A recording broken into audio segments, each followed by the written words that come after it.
Llegamos ahora al último capítulo de este libro de Josué, el capítulo 24.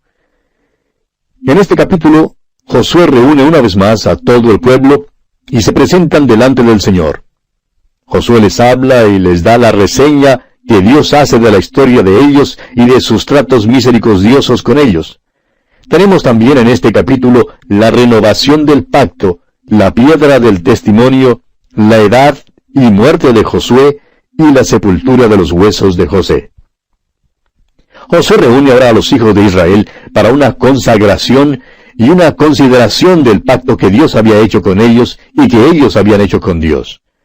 Los primeros 2 versículos de este capítulo 24 de Josué nos dicen: Reunió Josué a todas las tribus de Israel en Siquem, y llamó a los ancianos de Israel, sus príncipes, sus jueces y sus oficiales, y se presentaron delante de Dios.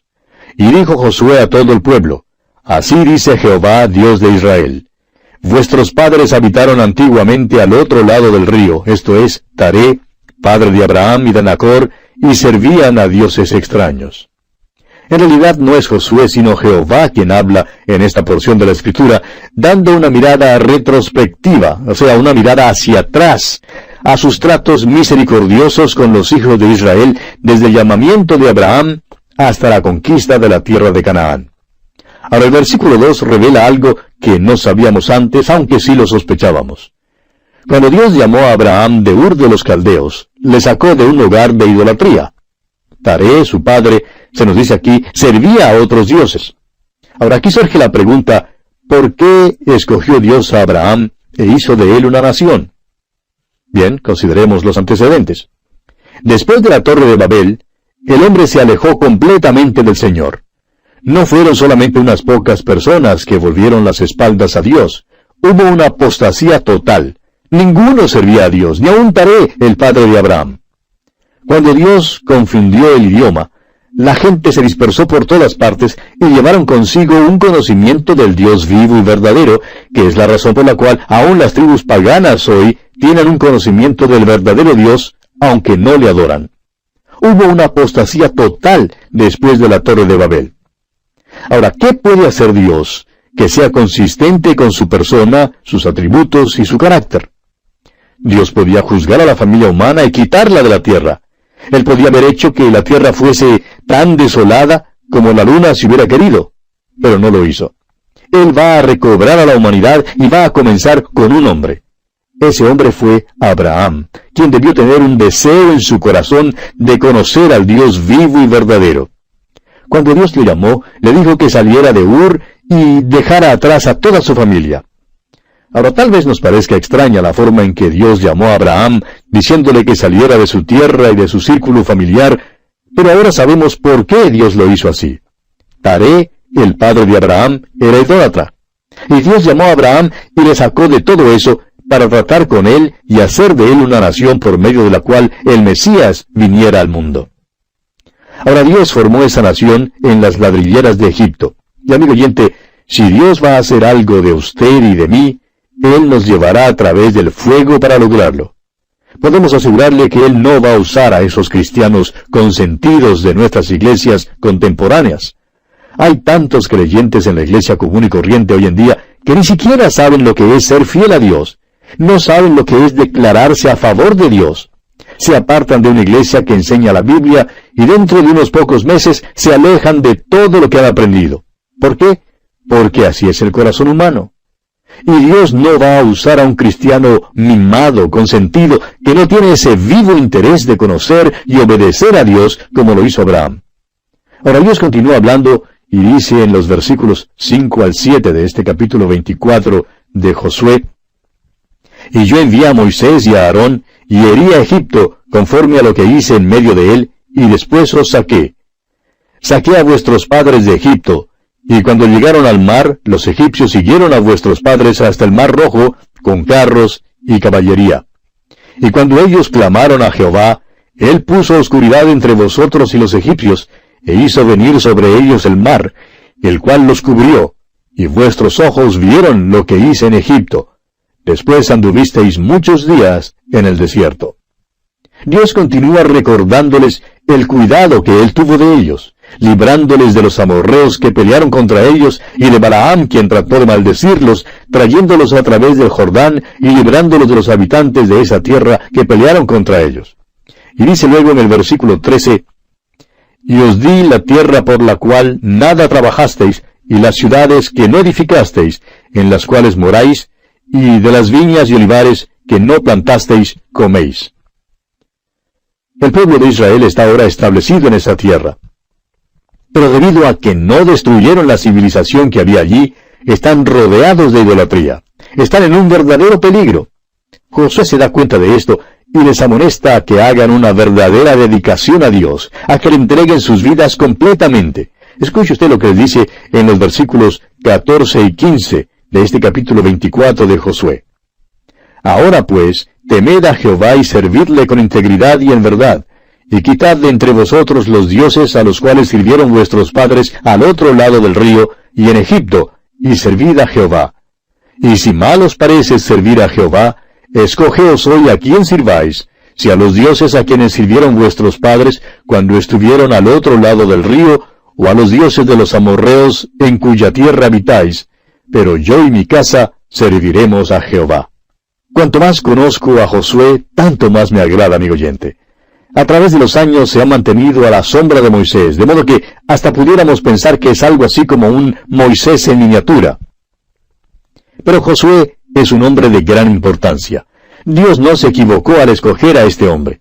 Aunque Josué es un hombre corriente, este libro revela que un hombre corriente dedicado a Dios puede ser usado poderosamente por Dios. Josué le dice a la nación, ¿quieren volver a los dioses de sus padres, esos dioses paganos a quienes ellos sirvieron? ¿O quieren servir a los dioses de los amorreos? Ustedes pueden escoger a quién van a servir. Pero yo y mi casa hemos hecho nuestra elección. Nosotros vamos a servir a Jehová. Amigo oyente, este fue un tremendo reto para todas las tribus de Israel para que consideraran su pacto con Dios. Es igualmente un reto para los cristianos de hoy para que se decidan a quién van a servir. Si van a servir a los dioses del dinero, la fama, el materialismo, la carnalidad y sus propios caprichos, o van a servir al Dios vivo y verdadero, obedeciendo fielmente su palabra. Ahora note usted la respuesta que el pueblo da. Leamos los versículos 16 al 18 de este capítulo 24 de Josué. Entonces el pueblo respondió y dijo, nunca tal acontezca que dejemos a Jehová para servir a otros dioses, porque Jehová nuestro Dios es el que nos sacó a nosotros y a nuestros padres de la tierra de Egipto, de la casa de servidumbre, el que ha hecho estas grandes señales y nos ha guardado por todo el camino por donde hemos andado, y en todos los pueblos por entre los cuales pasamos. Y Jehová arrojó de delante de nosotros a todos los pueblos, y al amorreo que habitaba en la tierra. Nosotros, pues, también serviremos a Jehová, porque Él es nuestro Dios. Uno creería que debido a la manera fantástica en que Dios obraba a favor de Israel, ellos permanecerían cerca de Él y le servirían. Es fácil señalar con el dedo unos 3.580 años atrás y decir que Israel era un pueblo miserable y que fueron un terrible fracaso. Pero amigo oyente, ¿qué en cuanto a nosotros hoy en día? ¿Qué tan cerca estamos nosotros del Dios vivo y verdadero? Luego Josué les dice en los versículos 19 y 20, entonces Josué dijo al pueblo, no podréis servir a Jehová, porque Él es Dios santo y Dios celoso, no sufrirá vuestras rebeliones y vuestros pecados. Si dejareis a Jehová y sirviereis a dioses ajenos, Él se volverá y os hará mal, y os consumirá, después que os ha hecho bien. Dios también ha sido muy bueno con nosotros, amigo oyente. Aún así, muchos viven de una manera indiferente, sin apreciar las bendiciones que Él ha derramado y continúa derramando sobre nosotros. Muchos creen que pueden hacer lo que les plazca. Es verdad que Él es un Dios de misericordia, de amor y de consuelo, pero también es un Dios de juicio. En los versículos 21 al 23 de este capítulo 24 de Josué, tenemos otra vez la respuesta del pueblo. Leamos. El pueblo entonces dijo a Josué, no, sino que a Jehová serviremos. Y Josué respondió al pueblo, vosotros sois testigos contra vosotros mismos de que habéis elegido a Jehová para servirle. Y ellos respondieron, testigos somos. Quitad pues ahora los dioses ajenos que están entre vosotros, e inclinad vuestro corazón a Jehová, Dios de Israel. Parece que los israelitas tenían buenas intenciones, pero las buenas intenciones solas no bastan, amigo oyente. Alguien ha dicho que el infierno está lleno de gente con buenas intenciones. Los israelitas necesitaban tomar acción. Debían quitar todos esos dioses ajenos que había entre ellos y demostrar así que sí estaban dispuestos a servir al Dios vivo y verdadero, inclinando su corazón a Él. Y continuamos leyendo en los versículos 25 y 26 de este capítulo 24 de Josué. Entonces Josué hizo pacto con el pueblo el mismo día, y les dio estatutos y leyes en Siquem. Y escribió Josué estas palabras en el libro de la ley de Dios, y tomando una gran piedra, la levantó allí debajo de la encina que estaba junto al santuario de Jehová. En otras palabras, lo que Josué escribió fue puesto en el mismo rollo que contenía los 5 libros de Moisés. La gran piedra que Josué levantó allí fue para que sirviera como testigo silencioso del pacto que habían hecho ese día. Ahora el versículo 27 dice, y dijo Josué a todo el pueblo, he aquí esta piedra nos servirá de testigo, porque ella ha oído todas las palabras que Jehová nos ha hablado. Será pues testigo contra vosotros, para que no mintáis contra vuestro Dios. Y esto nos trae ahora a la muerte de Josué. Leamos los versículos 29 y 30 de este capítulo 24 de Josué. Después de estas cosas murió Josué, hijo de Nun, siervo de Jehová, siendo de 110 años. Y le sepultaron en su heredad en Timnat Sera, que está en el monte de Efraín, al norte del monte de Gaas. Josué fue sepultado en aquel lugar árido que él había escogido para su herencia. Y en los versículos 31 y 32 podemos ver la tremenda influencia que Josué ejerció sobre el pueblo de Israel. Leamos. Y sirvió Israel a Jehová todo el tiempo de Josué, y todo el tiempo de los ancianos que sobrevivieron a Josué, y que sabían todas las obras que Jehová había hecho por Israel. Y enterraron en Siquem los huesos de José, que los hijos de Israel habían traído de Egipto, en la parte del campo que Jacob compró de los hijos de Amor, padre de Siquem, por 100 piezas de dinero, y fue posesión de los hijos de José. A la hora de la muerte de Josué, deben haberle tenido en alta estima, porque Israel sirvió al Señor todos los días de Josué, y también durante todo el tiempo de los ancianos que sobrevivieron a Josué. Este fue el resultado de su influencia piadosa. Ahora el versículo 32 nos habla de la sepultura de los huesos de José. José era el padre de Efraín y Manasés.